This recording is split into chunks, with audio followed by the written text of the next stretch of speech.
Okay, I was going to talk about the role of the Department of Defense in global health security, but then I realized that's the wrong audience. That's not going to work. What I really want to do with this talk is give you all a primer around the global health security agenda, something that the U.S. government is in the process of trying to wisely spend a $1 billion investment. So in order to first understand what we're talking about is you first have to realize that in 2005, the international health regulations were rolled out by the World Health Organization. Now this is a set of regulations, this is a treaty that contains a set of regulations to basically have a world that is fully secure in its health systems and protected from infectious diseases and chemical and biological and radiological threats, everything. All the states parties signed it, that's 194 countries. It is a binding treaty.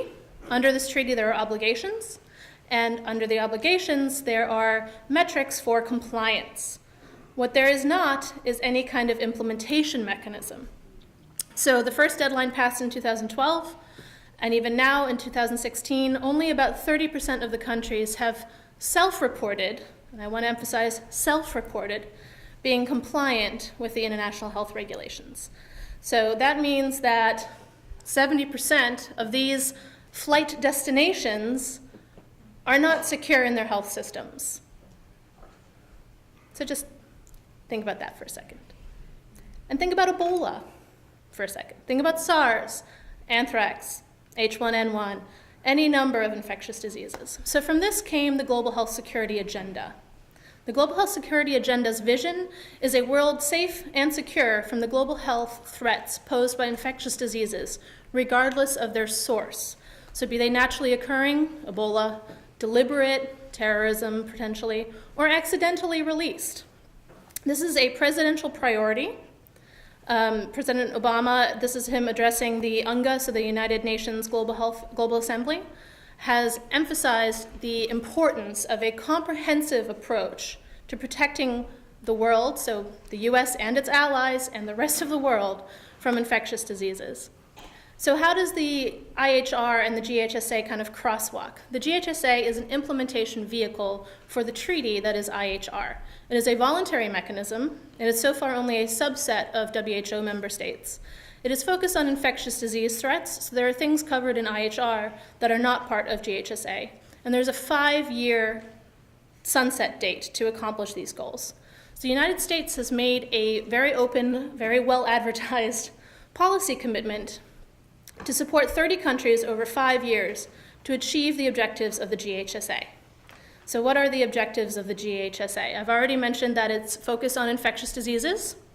And there are 3 sort of goals overall. They are to detect, prevent, and respond to infectious disease outbreaks. So if you can stop it from happening, great. If you can't, you have to be able to find it and realize that it's happening. And once you have that realization, you need to be able to respond to it. In the US government, this is a very, very, very big effort. As I mentioned, it's $1 billion.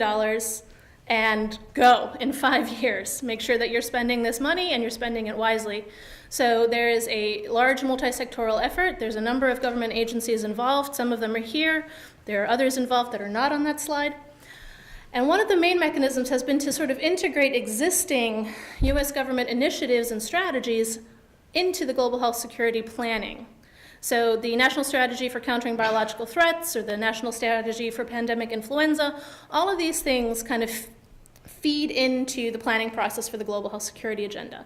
But we really had to find a way to make this thing reportable. So under the 3 goals, there are objectives which have been broken into action packages. The action packages have 5-year targets and contain metrics and sort of task trackers that keep track of the activities and the people who are contributing to this. So under prevent, there are 4 action packages: antimicrobial resistance, zoonotic diseases, biosafety, biosecurity, and immunization. Biosafety, biosecurity is a huge one where the DoD plays a really big part. Our office, in conjunction with DITRA, does biosafety, biosecurity training all over the world. Under detect, the establishment of a national laboratory system, a reporting system, real-time biosurveillance, and workforce development are the 4 action packages that have kind of been developed to help achieve the goals under the detect objective. Again, workforce development is a big one for DoD.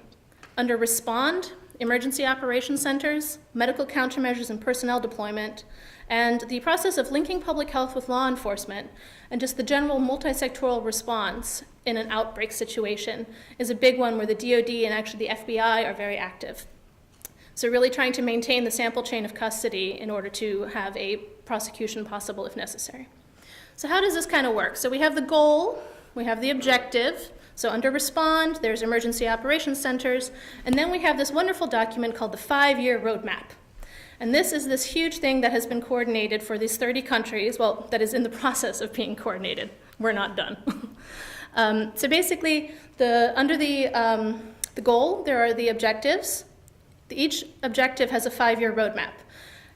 Under the roadmap are the milestones that have specific activities that are all designed to achieve the overall goal over a 5-year period. So there's a number of policy challenges going forward. The one that I want to emphasize for this audience is sustainability of the effort. So not just sustainability in the countries where this is being implemented, absorptive capacity and maintenance, but also within the US government itself. Right now it's a presidential priority. It's being driven by the NSC. The NSC has a huge power to convene. Once that presidential priority might shift in the next election, we might lose out on that driving force. And so while we have the time in the next year, we have to find a way to make this last so that we can have outcomes like this in Uganda where there's a very nice laboratory system in place in certain areas.